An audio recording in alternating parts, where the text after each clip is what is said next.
यहाँ का उर्स चालू है और बहुत ही जोरों तोरों में। जो आज नजारा मैंने देखा, शायद ही पूरे बॉम्बे में ऐसा उर्स शायद ही कहीं होगा। तो हमारे साथ में दरगाह के ट्रस्टी है, क्या बोलना चाहेंगे इस उर्स के बारे में आप? अस्सलाम वालेकुम नाज़रीन, मैं आस्थान हज़रत शेख मिस्री का खादिम, मेरे साथ जितने खड़े ये सब खादिमैन हैं जो सालों साल यहाँ की खदमत करते हैं। हज़रत शेख मिस्री का ये 788वां उर्स चल रहा है और जैसा आपने बताया कि बॉम्बे उज़्मा में ये आप इतनी शान शौकत देखिए। अल्लाह मुझे माफ़ करे, मैं दावे से कहता हूँ कि नहीं महाराष्ट्र में, इंडिया में इससे प्यारा उर्स नहीं होता है। हज़ारों की तादाद में लोग आते हैं। सरकार का उर्स 5 दिन का होता है, लेकिन इनका फैज़ जो है वो 10 दिन यहाँ चलता है। अब मैं बता दूं माशाल्लाह 13वां दिन चल रहा है। हज़रत भटकली शाह रहमतुल्लाह अलैह का आस्थाना करीब है, उर्स उनका भी लगातार होता है। 5-6 रोज इनका है, 5 रोज उनका है। फिर भी अल्हम्दुलिल्लाह 11 दिन हो गए और 2 रोज चलेगा। ये भी बताता चलूँ कि सिर्फ दीन इस्लाम को चाहने वाले मुसलमान यहाँ पर आते हैं, ऐसा कुछ नहीं है। यहाँ पर मुसलमान के साथ साथ गैर मजहब के लोग भी उतना ही आते हैं, उतनी ही उम्मीदें लेकर आते हैं और वही सारी मन्नतें मांगते हैं। और अल्लाह का शुक्र है, करने की ज़ात अल्लाह पाक की अपने नबी के सदके, लेकिन इन वली औलियाओं का वसीला है कि उनकी मन्नतें कबूल हो जाती हैं। नमस्कार and a very warm welcome to the voice of common man news Hindi and English. हमारे चैनल के चीफ एडिटर समीर कुरैशी के साथ आइए रुक करें इस वक्त की खास खबर की ओर।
चलिए, मेरा एक सवाल ये था कि जब मैं आया था 10-11 बज रहा था, तो आप यकीन नहीं करोगे कि पैर रखने की जगह नहीं, और जो संदल थे, मतलब इतने संदल थे कि मैं गिनती नहीं कर सकता हूँ, और इतने तादाद में लोग थे कि क्या बताऊँ। मैंने आपको बताया ना कि मैंने पूरे बॉम्बे में, मैंने यहाँ तक कि मेरी पूरी लाइफ में नहीं देखा कि इतनी धमाल में, इतनी धूम से इतना संदल कहीं कहीं निकलता होगा। माशाल्लाह माशाल्लाह। मैं ये बताना चाह रहा हूँ कि हजरत शेख मिस्री जो है वो बड़ा वसी इलाका है। हजरत के नाम से ही नस्ब किया हुआ है।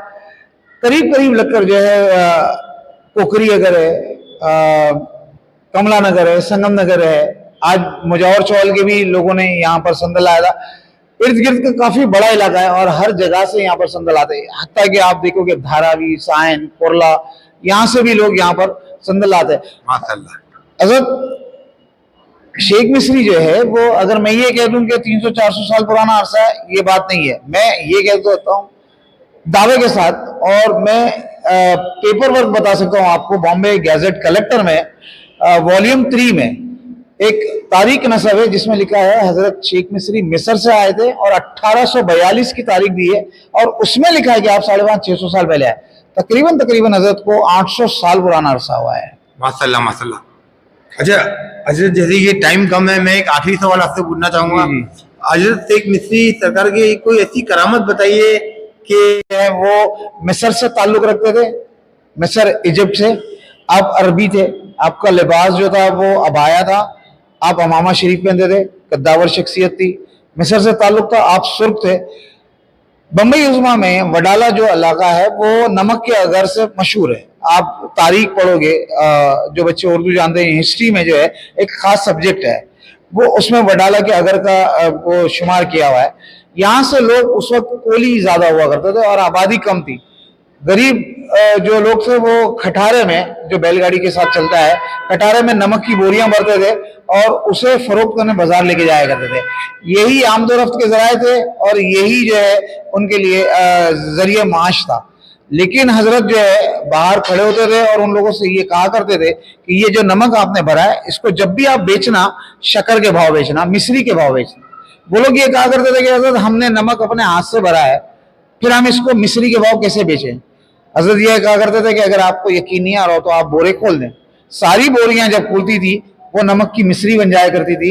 ये आपके उस जमाने से ये सारे मौजूदात और करामात है। आपने गरीबों का उस वक्त भी पेट भरा। सब जात में 10 दफा कहूं अल्लाह की देने की, लेकिन इन वली औलियाओं का बड़ा वसीला और बड़े करम और बड़े फैज रहे कि नमक जो है वो शक्कर में तब्दील हो जाएगा। माशाल्लाह माशाल्लाह माशाल्लाह। अच्छा, और कुछ बोलना चाहेंगे आप, आवाम को कुछ मैसेज देना चाहेंगे? आवाम से तो मैं यही कहूंगा कि आस्थान शेख मिस्री जो है, मैं नहीं कहता कि यहाँ कोई दरिया समंदर का किनारा है या ये पहाड़ पर बसे हुए। ये इबादत की गर्ज से आए थे, एक एंटोपिल जैसा इलाका है उसमें बसे हुए थे। मशहूर होने के लिए मैं तुम लोगों का भी जो है वो शुक्रगुजार हूँ, जो मीडिया के तहत, मोबाइल के तहत लोगों तक घर घर बात जा रही है। मैं चाहूंगा अब भी 2 रोज बचे हैं, इस तरह से बहुत सारे प्रोग्राम, ना कि सिर्फ उर्स, ईद मिलादुन नबी जब होता है यहाँ पे वही चहल पहल होती है जो आज उर्स के मौके पर है। 14 रजबुल मुरज्जब को जो है यहाँ पर हजरत का गुस्ल होता है। लोग गुलाब पानी की बोतलें और अतर लाते हैं जिससे सरकार को गुस्ल दिया जाता है। उस वक्त भी बड़ी रौनक और चहल पहल होती है। मैं तमाम लोगों से कहूंगा कि यहाँ पर आए और देखें तो सही कि वली के आस्थाने पे किस तरह से फैज लौटा जाए। माशाल्लाह, बहुत अच्छी बात कही आपने, बहुत अच्छा लगा मुझे। अच्छा, और भाई कुछ बोलना चाहेगा कोई? नहीं ना? ठीक है, इसी के साथ अपना न्यूज समाप्त करता हूँ। जय हिंद, जय Maharashtra, the voice of common news, Sameer Qureshi. Thank you, बहुत बहुत शुक्रिया।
जय हिंद, जय महाराष्ट्र। समीर कुरैशी, धन्यवाद।